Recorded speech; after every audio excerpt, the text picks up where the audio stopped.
সবাইকে ওয়েলকাম জানাচ্ছি সানসেট একাডেমির আরও একটি ক্লাসে। আমরা একটা নতুন সিরিজ চালু করেছি, সেটা হচ্ছে টার্গেট মিসলেন্সকে টার্গেট করে আমরা প্র্যাকটিস সেট করবো। 35টা 40টা করে কোশ্চেন প্র্যাকটিস করব। তাতে সমস্ত সাবজেক্টিভ জিকে, স্ট্যাটিক জিকে এবং কারেন্ট অ্যাফেয়ার্স যেগুলো আছে, বর্তমানের কারেন্ট অ্যাফেয়ার্সগুলো, সেগুলো আমরা কয়েকটা করে কোশ্চেন রাখবো।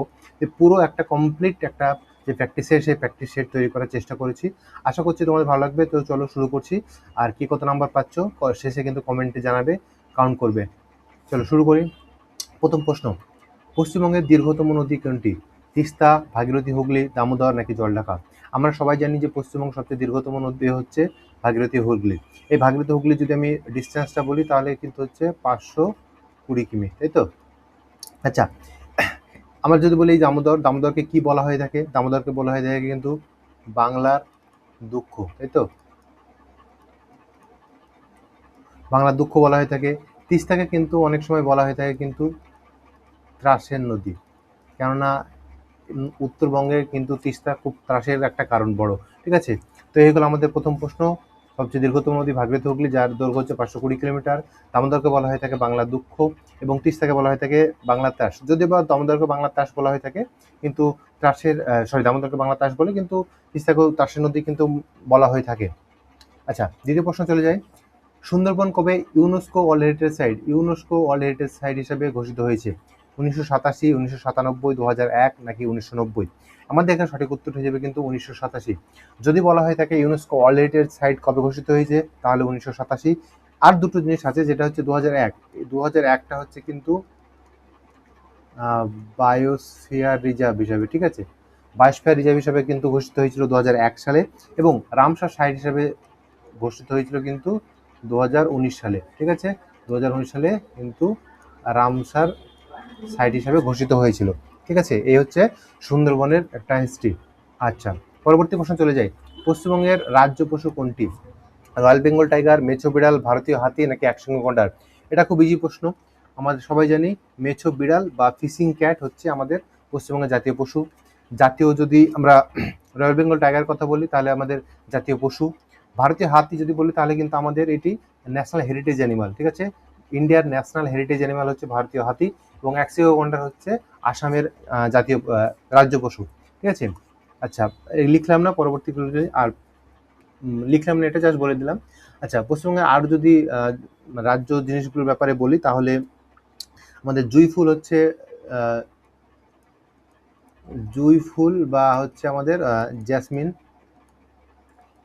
সবচেয়ে বলা ভালো হবে যে নাইট ফ্লাওয়ারিং জ্যাসমিন, এটা হচ্ছে আমাদের রাজ্য ফুল। আর হচ্ছে রাজ্য যদি আমাদের পাখির কথা বলি তাহলে হচ্ছে মাছরাঙা বা সাদা গলা মাছরাঙা, সাদা গলার মাছরাঙা। ঠিক আছে, বা যেটাকে বলা হচ্ছে আমাদের হোয়াইট থ্রোটেড কিংফিশার।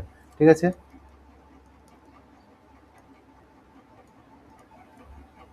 আচ্ছা, পরবর্তী প্রশ্ন চলে যাই আমরা। পশ্চিমবঙ্গের কোন জেলাকে ধানের গোলা বলা হয়? বাঁকুড়া, নদিয়া, পূর্ব বর্ধমান, মেদিনীপুর? এটা খুব ইজি একটা প্রশ্ন। আমাদের পূর্ব বর্ধমানকে বলা হয়ে থাকে পশ্চিমবঙ্গের ধানের গোলা। পরবর্তী প্রশ্ন, পশ্চিমবঙ্গের প্রথম রাজ্যপাল কে ছিল? প্রশ্নটা আমরা ভালো করে খেয়াল করব।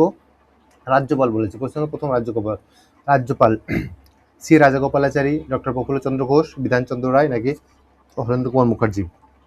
আমাদের পশ্চিমবঙ্গের প্রথম রাজ্যপাল ছিলেন কিন্তু চক্রবর্তী রাজাগোপালাচারী। এই চক্রবর্তী রাজাগোপালাচারী কিন্তু আমাদের last governor general of India ছিলেন। ঠিক আছে, গভর্নর জেনারেল অফ ইন্ডিয়া ছিলেন কিন্তু last governor general of India ছিলেন চক্রবর্তী রাজাগোপালাচারী, এবং পশ্চিমবঙ্গের প্রথম রাজ্যপালও তিনি কিন্তু ছিলেন। ঠিক আছে, এবং প্রফুল্লচন্দ্র ঘোষ ছিলেন আমাদের পশ্চিমবঙ্গের ফার্স্ট সিএম ওয়েস্ট বেঙ্গলে। ঠিক আছে, আচ্ছা, পরবর্তী প্রশ্ন চলে যাই আমরা। বক্সা টাইগার রিজার্ভ পশ্চিমবঙ্গের কোন জেলায় অবস্থিত? জলপাইগুড়ি, আলিপুরদুয়ার, দার্জিলিং নাকি কোচবিহার? বক্সার যদি কথা বলি আমরা তাহলে বক্সা কিন্তু হয়ে যাবে আমাদের আলিপুরদুয়ারে। ঠিক আছে, আলিপুরদুয়ারে কিন্তু আমাদের বক্সা টাইগার রিজার্ভ রয়েছে। যেটার সঙ্গে কনফিউশন লাগে সেটা হচ্ছে জলপাইগুড়ি, কিন্তু বর্তমানে আলিপুরদুয়ারে রয়েছে আমাদের বক্সা টাইগার রিজার্ভ। পশ্চিমবঙ্গে কটা টাইগার রিজার্ভ আছে? পশ্চিমবঙ্গের টাইগার রিজার্ভের সংখ্যা কিন্তু রয়েছে দুটি। একটা হচ্ছে বক্সা, আর একটা কি, একটা হচ্ছে আমাদের সুন্দরবন। ঠিক আছে, আর একটা হচ্ছে সুন্দরবন।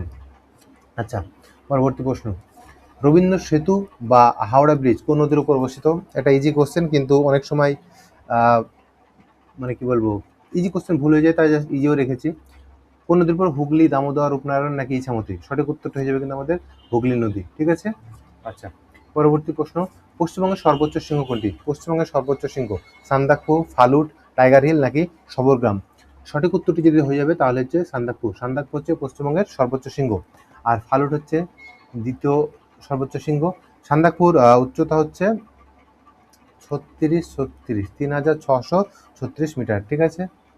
আচ্ছা, টাইগার হিল একটা আমাদের দার্জিলিংয়ের খুব দর্শনীয় স্থান, যেটি পশ্চিমবঙ্গের ৬ নম্বর সর্বোচ্চ শৃঙ্গ। সবরগ্রাম হচ্ছে পশ্চিমবঙ্গের ৩ নম্বর উচ্চতম শৃঙ্গ, ঠিক আছে।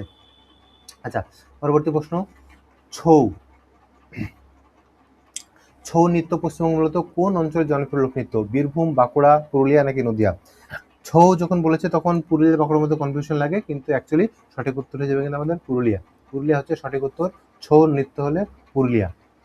আচ্ছা, পশ্চিমবঙ্গের কোন জেলায় নারী সাক্ষরতার হার সবচেয়ে বেশি? উত্তর চব্বিশ পরগনা, কলকাতা, পূর্ব মেদিনীপুর নাকি হাওড়া? সঠিক উত্তর হয়ে যাবে কিন্তু কলকাতা।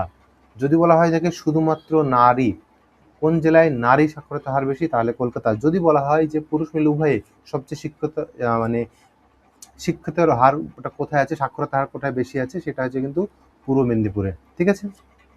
আচ্ছা, এটা কোন জেলায় নারী সাক্ষরতা হার বেশি? কলকাতা। এবং ওভারঅল যদি বলি তাহলে হচ্ছে পূর্ব মেদিনীপুর, ঠিক আছে। আচ্ছা, পরবর্তী প্রশ্ন, আকবরনামা গ্রন্থটি রচয়িতাকে? আমরা মোটামুটি স্ট্যাটিক জিকে বেশ কয়েকটা করলাম, এবার আমরা হিস্টোরিক্যাল কিছু যে জিকে আছে সেগুলো করব। আকবরনামা গ্রন্থটির রচয়িতাকে? বদায়ুনি, বীরবল, আবুল ফজল নাকি ফেজি?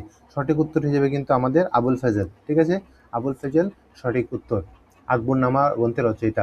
12 প্রশ্ন, বাংলার প্রথম স্বাধীন সুলতান কে ছিলেন? বাংলার প্রথম স্বাধীন সুলতান শামসুদ্দিন ইলিয়াস শাহ, মুর্শিদ কুলি খাঁ, আলীবর্দী খাঁ, হোসেন শাহ।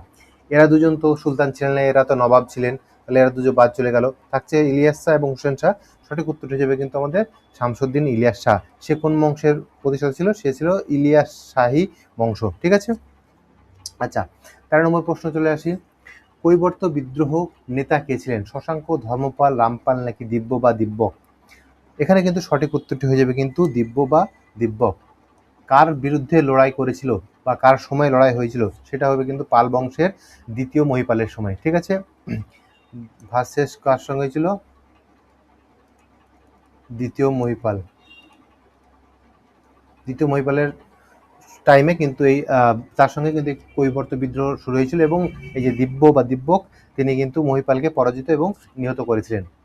পরবর্তী প্রশ্ন, কোন আইনের মাধ্যমে ভারতে প্রথম দ্বৈত শাসন ব্যবস্থার অবসান ঘটে? পিটস ইন্ডিয়া অ্যাক্ট বা পিটের ভারত আইন 1784, regulating act 1773, charter act 1813, Bharat শাসন আইন 1909। আমরা জানি দ্বৈত শাসন অবসান কবে হয়েছিল। দ্বৈত শাসন অবসান হয়েছিল কিন্তু আমাদের 1772। কে করেছিলেন? না হচ্ছে ওয়ারেন হেস্টিংস, তাই তো। ওয়ারেন হেস্টিংস করেছিলেন, আমাদের দ্বৈত শাসন বন্ধ করেছিলেন, ঠিক আছে। কিন্তু যে অ্যাক্টের, যদি আমাদের প্রশ্ন বলা আছে অ্যাক্টের কথা, সেই অ্যাক্টটা হয়েছিল কিন্তু রেগুলেটিং অ্যাক্ট 1773, ঠিক আছে।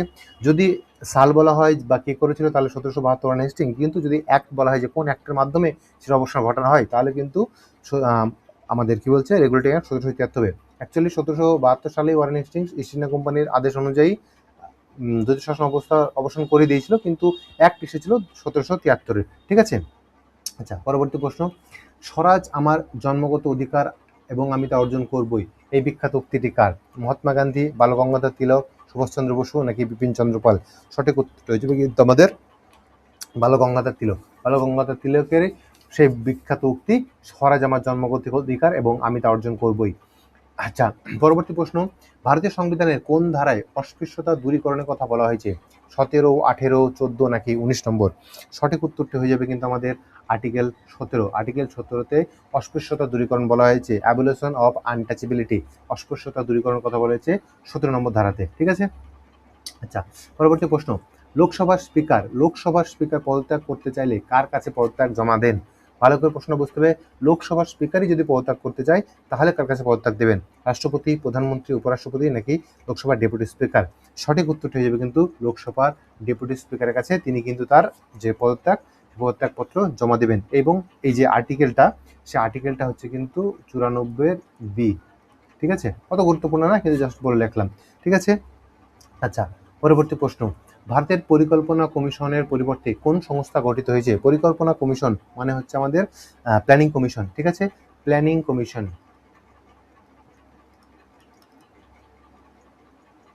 প্ল্যানিং কমিশন, প্ল্যানিং কমিশন, তার পরিবর্তে নতুন কি সংস্থা গঠিত হয়েছে? অর্থ কমিশন, লোকপাল, নীতি আয়োগ নাকি জাতীয় উন্নয়ন পরিষদ? সঠিক উত্তর হিসেবে কিন্তু নীতি আয়োগ। নীতি আয়োগ কবে চালু হয়েছে? চালু হয়েছিল কিন্তু জানুয়ারি 1 জানুয়ারি 2015-তে কিন্তু নীতি আয়োগ স্টার্ট হয় প্ল্যানিং কমিশনের পরিবর্তে। ঠিক আছে, এই নীতি আয়োগে যদি চেয়ারপারসনের কথা বলি, ল্যাগ করছে একটু পেনটা, চেয়ারপারসন যদি বলি তাহলে কিন্তু আমাদের রয়েছে PM নরেন্দ্র মোদী। ঠিক আছে, চেয়ারপারসন। সিইও যদি বলি যে বর্তমানে সিইও কে আছে নীতি আয়োগে, কিন্তু চেঞ্জ হয়ে গেছে আগস্টের 17 তারিখে। ঠিক আছে, বর্তমানে রয়েছে কিন্তু অনুরাগ জেন। 17 আগস্টে কিন্তু চেঞ্জ হয়ে বর্তমানে রয়েছে অনুরাগ জেন সিইও। ঠিক আছে, পরবর্তী প্রশ্ন চলে যাই। নিচের কোনটি খারিফ শস্য? খারিফ শস্য মানে কি? খারিফ শস্য মানে হচ্ছে বর্ষাকালীন ফসল। ঠিক আছে, আর রবি শস্য মানে একটা আছে যেটা, সেটা হচ্ছে শীতকালীন ফসল। তাহলে খারিফ শস্য কেন কোনটি? গম, ধান, জব নাকি মটর? এখানে কিন্তু ধান হচ্ছে বর্ষাকালীন ফসল, কারণ তো ধানে প্রচুর পরিমাণে জলের প্রয়োজন হয়। ঠিক আছে, ধান হচ্ছে খারিফ শস্য, বাদ বাকি তিনটে আছে সেটা রবি শস্য, যেটি শীতের টাইমে চাষ করা হয়। ঠিক আছে, পরবর্তী প্রশ্ন, লোকটাক হ্রদ ভারতের কোন রাজ্যে অবস্থিত? মেঘালয়, আসাম, সিকিম নাকি মণিপুর? সঠিক উত্তরটি হয়ে যাবে কিন্তু মণিপুর। মণিপুরের অবস্থিত রয়েছে লেকটাক হ্রদ। এই লেকটাক হ্রদ হচ্ছে, এই লেকটাক হ্রদের ওপর কিন্তু মানে বিশাল ফেমাস, কারণ হচ্ছে এই পুরো হ্রদের ওপরে কিন্তু ভাসমান মানে মানুষ বসবাস করে, তাদের বাসস্থান রয়েছে। এমনকি একটা ন্যাশনাল পার্কও রয়েছে, যেটা নাম হচ্ছে কেইবুল লুমজাও বলে একটা লামজাও বলে একটা আছে, কেইবুল লামজাও বলে ন্যাশনাল পার্ক, যেটা কিন্তু পুরো এই লেকের উপরে রয়েছে। এবং কিন্তু অনেক মানুষজন কিন্তু এই লেকের উপরে বসবাস করে থাকে। সেখানে উপরে হুমদি বলে একটা বিষয় থাকে, তার উপরে ভেসে থাকে আর কি। ঠিক আছে, তো যাই হোক, ভাসমান হ্রদও বলতে পারো এটাকে। ঠিক আছে, আচ্ছা, পরবর্তী প্রশ্ন চলে যাই। ভারতের মূল ভূখণ্ডের দক্ষিণতম বিন্দু কোনটি? মূল ভূখণ্ডের দক্ষিণতম বিন্দু কন্যাকুমারী, ইন্দিরা পয়েন্ট, পাম্বান দ্বীপ নাকি ধনুষ্কটি? সঠিক উত্তর হিসেবে কিন্তু কন্যাকুমারী। যেহেতু বলেছে মূল ভূখণ্ড, তাহলে কন্যাকুমারী। যদি বলা হতো ভারতের সমগ্র ভারতের দক্ষিণতম বিন্দু, তাহলে কিন্তু হয়ে যেত সেটা আমাদের ইন্দিরা পয়েন্ট। ঠিক আছে, আচ্ছা, পরবর্তী প্রশ্ন। আচ্ছা আচ্ছা, 21, 22। আচ্ছা, বায়ুমণ্ডলের কোন স্তরে ওজোন গ্যাস বেশি পরিমাণে দেখা যায়? ট্রপোস্ফিয়ার, স্ট্র্যাটোস্ফিয়ার, মেসোস্ফিয়ার নাকি থার্মোস্ফিয়ার? আমরা জানি যে স্ট্র্যাটোস্ফিয়ারে ওজোন গ্যাস পাওয়া যায়, কেননা ওজোন যে লেয়ার আছে সেই লেয়ারটি কিন্তু স্ট্র্যাটোস্ফিয়ারেই রয়েছে। পরবর্তী প্রশ্ন, কোষের নিয়ন্ত্রণ কেন্দ্র কাকে বলা হয়? নিয়ন্ত্রণ কেন্দ্র বা মস্তিষ্ক, নিয়ন্ত্রণ কেন্দ্র বা মস্তিষ্ক কাকে বলা হয়? ঠিক আছে, সেটি হয়ে যাবে কিন্তু আমাদের নিউক্লিয়াস। ঠিক আছে, নিউক্লিয়াসকে বলা হয় থাকে আমাদের কোষের নিয়ন্ত্রণ কেন্দ্র বা মস্তিষ্ক। আর যে মাইটোকন্ড্রিয়া, মাইটোকন্ড্রিয়াকে বলা হয় থাকে কিন্তু আমাদের কোষের শক্তিঘর।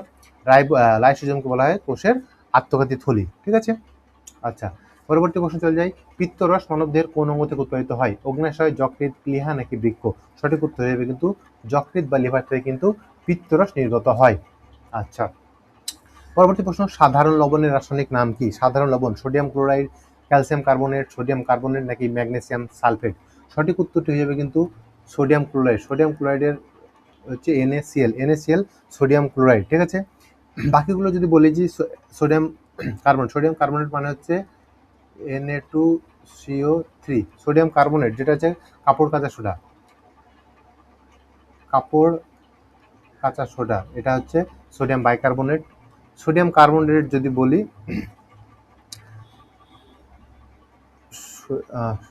Sodium, oh sorry sorry sorry sorry sodium কার্বনেটটা ক্যালসিয়াম কার্বনেট করে দিয়েছি, ভুল করবে। সোডিয়াম কার্বনেটটা হচ্ছে Na2CO3, এটা হচ্ছে সোডিয়াম কার্বনেট। ঠিক আছে, এটা হচ্ছে কাপড় কাঁচা সোডা, কাপড় কাঁচা সোডা। ঠিক আছে, এটা হচ্ছে সোডিয়াম কার্বনেট। ক্যালসিয়াম কার্বনেটে যদি বলি তাহলে হচ্ছে CaCO, 3, ঠিক আছে, এটা হচ্ছে চুনাপাথর। আচ্ছা, ম্যাগনেসিয়াম সালফেটের কথা যদি বলি তাহলে হচ্ছে MgSO4। ম্যাগনেসিয়াম সালফেট এটা হচ্ছে ইপসাম সল্ট বা ইপসাম লবণ যেটা বলি, সেই ইপসাম সল্ট বা ইপসাম লবণ সেটা হচ্ছে এই MgSO4। আচ্ছা, পরবর্তী প্রশ্ন, নিম্নের কোনটি ভৌত পরিবর্তন?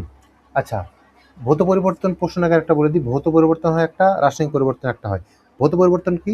মানে এমন একটি পরিবর্তন যে পরিবর্তনটাতে আকৃতির পরিবর্তন হয়, বাহ্যিক অবস্থার পরিবর্তন হয়, কিন্তু নতুন কোনো পদার্থ তৈরি হয় না, বা যে পদার্থটি তৈরি হবে ভৌত পরিবর্তন সেই পদার্থটিকে আবার আগের অবস্থায় ফিরে আনা যায়, এটা হচ্ছে ভৌত পরিবর্তন। আর রাসায়নিক পরিবর্তন হচ্ছে কি, এমন একটা পদার্থ সৃষ্টি হয় যেটাকে আগের অবস্থায় ফিরে আনা যায় না, ঠিক আছে। তাহলে এখানে ভৌত পরিবর্তন মানে কি, এমন একটা পরিবর্তন হবে যেটা আগের অবস্থায় ফিরে আনা যাবে। কি, লোহায় মরচে পড়া, জলে বাষ্পে পরিণত হওয়া, মোমবাতি পোড়া, নাকি দুধ থেকে দই তৈরি হওয়া? সঠিক উত্তর হবে কিন্তু জলে বাষ্প পরিণত হওয়া। এই জলে বাষ্প পরিণত হয়, বাষ্পটাকে স্টোর করে কিন্তু আবার জলে পরিণত করা যায়। কিন্তু লোহায় মরচে পড়া, মোমবাতি পোড়া, দুধ থেকে দই তৈরি হওয়া, এগুলো কিন্তু রাসায়নিক পরিবর্তন। এগুলোকে কিন্তু আগের অবস্থায় ফিরে আনা যায় না। মরচেকে লোহাতে ফেরানো যায় না, মোমবাতি পোড়া অবস্থাকে আগের মোমবাতিতে আনা যায় না, তার মানে ক্যারেক্টারিস্টিক চেঞ্জ হয়ে যায়। দই থেকে দুধ ফেরত আনা যায় না, ঠিক আছে। এটা হচ্ছে ভৌত পরিবর্তন এবং রাসায়নিক পরিবর্তনের একটা পার্থক্য। পরবর্তী প্রশ্ন হচ্ছে, এসব পদ্ধতিতে তাপমাত্রা, তাপমাত্রা মানে হচ্ছে টেম্পারেচার, তার একক কি? সেলসিয়াস, ফারেনহাইট, কেলভিন নাকি জুল? এখানে বলেছে আমাদের এসআই যেহেতু, তাহলে হয়ে যাবে আমাদের কেলভিন, ঠিক আছে। যে সেলসিয়াস, সেলসিয়াস আমাদের নর্মাল ইউজ হয় সেলসিয়াস এবং ফারেনহাইট দুটোই। মেনলি ফারেনহাইটটা ইউএসএর দিকে ইউজ হয়, আমাদের ইন্ডিয়ান বা এশিয়ান সাবকন্টিনেন্টে সেলসিয়াস ইউজ হয়। আর জুল হচ্ছে কিন্তু আমাদের এনার্জি বা হিটের এসআই ইউনিট, এনার্জি বা হিটের এসআই ইউনিট হচ্ছে জুল। আচ্ছা, পরবর্তী প্রশ্ন, গঙ্গার একটি উপনদী কোনটি? এর মধ্যে মহানন্দা, সুবর্ণরেখা, বৈতরণী নাকি ব্রাহ্মণী? এখানে গঙ্গার একটি উপনদী হবে কিন্তু মহানন্দা, কিন্তু গঙ্গার একটা উপনদী, ঠিক আছে। পরবর্তী প্রশ্ন, বিশ্ব পরিবেশ দিবস কবে পালিত হয়? 21শে জুন, 5ই জুন, 22 এপ্রিল নাকি 16 সেপ্টেম্বর? সঠিক উত্তর হিসেবে কিন্তু 5ই জুন। 5ই জুন হচ্ছে আমাদের বিশ্ব পরিবেশ দিবস। আচ্ছা, বাকিগুলো যদি বলি, 21শে জুন কি? যোগা ডে, ঠিক আছে, বিশ্ব যোগা দিবস হচ্ছে 21শে জুন। আচ্ছা, 22 এপ্রিল কি? 22 এপ্রিল হচ্ছে আমাদের আর্থ ডে বা বিশ্ব ধারিত্রী দিবস যেটা বলি, আর্থ ডে হচ্ছে 22 এপ্রিল। আর 16 সেপ্টেম্বর যদি বলি, 16 সেপ্টেম্বরটা খেয়াল আসছে না এই মুহূর্তে, ঠিক আছে। তো এই হচ্ছে মোটামুটি একটা ব্যাপার, ঠিক আছে। চলো পরবর্তী প্রশ্ন, গীতগোবিন্দ কার রচনা? জয়দেব, কালিদাস, বিদ্যাপতি নাকি চণ্ডীদাস? এখানে সঠিক উত্তর হিসেবে কিন্তু জয়দেব। গীতগোবিন্দ হচ্ছে জয়দেবের রচিত। জয়দেব কে ছিলেন? জয়দেব ছিলেন লক্ষণ সেনের যে রাজসভা ছিল, সেই রাজসভার পঞ্চরত্নের মধ্যে একজন প্রধান রত্ন হচ্ছে জয়দেব, ঠিক আছে। তার রচিত হচ্ছে গীতগোবিন্দ। ভারতের লৌহ মানব বা আয়রন ম্যান অফ ইন্ডিয়া কাকে বলা হয়? জওহরলাল নেহরু, মহাত্মা গান্ধী, সর্দার বল্লভভাই প্যাটেল নাকি সুভাষচন্দ্র বসু? আমরা সবাই জানি ভারতের আয়রন ম্যান বলা হয় তাকে সর্দার বল্লভভাই প্যাটেলকে, ঠিক আছে, আয়রন ম্যান অফ ইন্ডিয়া। আচ্ছা, অমর কোষ গ্রন্থের রচয়িতা কে? বিশাখা দত্ত, অমর সিং, শূদ্রক নাকি বাণভট্ট? সঠিক উত্তরটা হয়ে যাবে কিন্তু অমর সিং। অমর সিং এর রচিত হচ্ছে অমর কোষ। আচ্ছা, ভারতের কোন রাজ্যে প্রথম পঞ্চায়েত রাজ ব্যবস্থা চালু হয়েছিল? প্রথম পঞ্চায়েত রাজ ব্যবস্থা চালু হয়েছিল পাঞ্জাব, কেরালা, গুজরাট নাকি রাজস্থান? সঠিক উত্তর হয়ে যাবে কিন্তু রাজস্থান। কত সালে তৈরি হয়েছিল? সেটা হচ্ছে 1959 সালে কিন্তু প্রথম পঞ্চায়েত রাজ চালু হয়েছিল নাওগড় বলে একটা জেলাতে, ঠিক আছে। আচ্ছা, পরবর্তী প্রশ্ন, মানিবিল সংক্রান্ত চূড়ান্ত সিদ্ধান্ত কে নেন? এখানে খুব কনফিউশন লাগে। লোকসভার স্পিকার, রাষ্ট্রপতি, অর্থমন্ত্রী নাকি রাজ্যসভার চেয়ারম্যান? আমরা জানি যে লোকসভার স্পিকার আর রাষ্ট্রপতি এই দুটোর মধ্যে কনফিউশন লেগে যায়। আচ্ছা, আমরা এখানে কনফিউশনটাকে যদি আমি একটু দূর করে দিই, রাষ্ট্রপতি কিন্তু যে মানিবিল, সে মানিবিলের পূর্ব সম্মতি দেন বা একটা সুপারিশ দেন, ঠিক আছে। কিন্তু চূড়ান্ত সিদ্ধান্ত কোন একটা মানিবিলের, ঠিক আছে, সেই চূড়ান্ত সিদ্ধান্ত কিন্তু নিয়ে থাকে কিন্তু লোকসভার স্পিকারে, ঠিক আছে। রাষ্ট্রপতিকে জানাতে হয়, রাষ্ট্রপতি পূর্ব সম্মতি অবশ্যই দেন, কিন্তু যে চূড়ান্ত সিদ্ধান্ত অর্থ বিলের ব্যাপারে, সেটিকে কোনো বিলকে অর্থ বিল হিসাবে যে শংসাপত্র দেন, সেটি কিন্তু লোকসভার স্পিকারই দেন, ঠিক আছে। আচ্ছা, আজকের শেষ প্রশ্ন, প্রথম প্রশ্ন, নিম্নের কোন ভিটামিনটি জলে দ্রবণীয়? Vitamin A, vitamin C, vitamin D নাকি ভিটামিন কে? ভিটামিন এই মুহূর্তে ভিটামিন সি হচ্ছে কিন্তু জলে দ্রবণীয়। ভিটামিন সি এর সঙ্গে বি কমপ্লেক্স হচ্ছে আমাদের জলে দ্রবণীয়। বাকি যেগুলো আছে এ, ডি, ই এবং কে, এ, ডি, ই এবং কে, এই চারটি কিন্তু হচ্ছে ফ্যাটে দ্রবণীয়, ঠিক আছে। আচ্ছা, এখানে মোটামুটি আমাদের আজকের প্রথম দিনের যে সেটটার যে 35টা প্রশ্ন, সেই 35টা শেষ হলো। আজকে কারেন্ট অ্যাফেয়ার্সগুলো দেওয়া হয়নি, নেক্সট দিন কারেন্ট অ্যাফেয়ার্স অ্যাড করে দেবো, ঠিক আছে। আচ্ছা, তো আজকে যে 35টা কোশ্চেন আলোচনা হলো তার মধ্যে তোমরা কে কত পেলে কমেন্ট করে জানিও, আর কেমন লাগছে সেটাও জানিও, ঠিক আছে? তো যাই হোক, এখানে আমার ভিডিওটি শেষ করছি, আশা করছি ভালো লাগবে। তো বাই।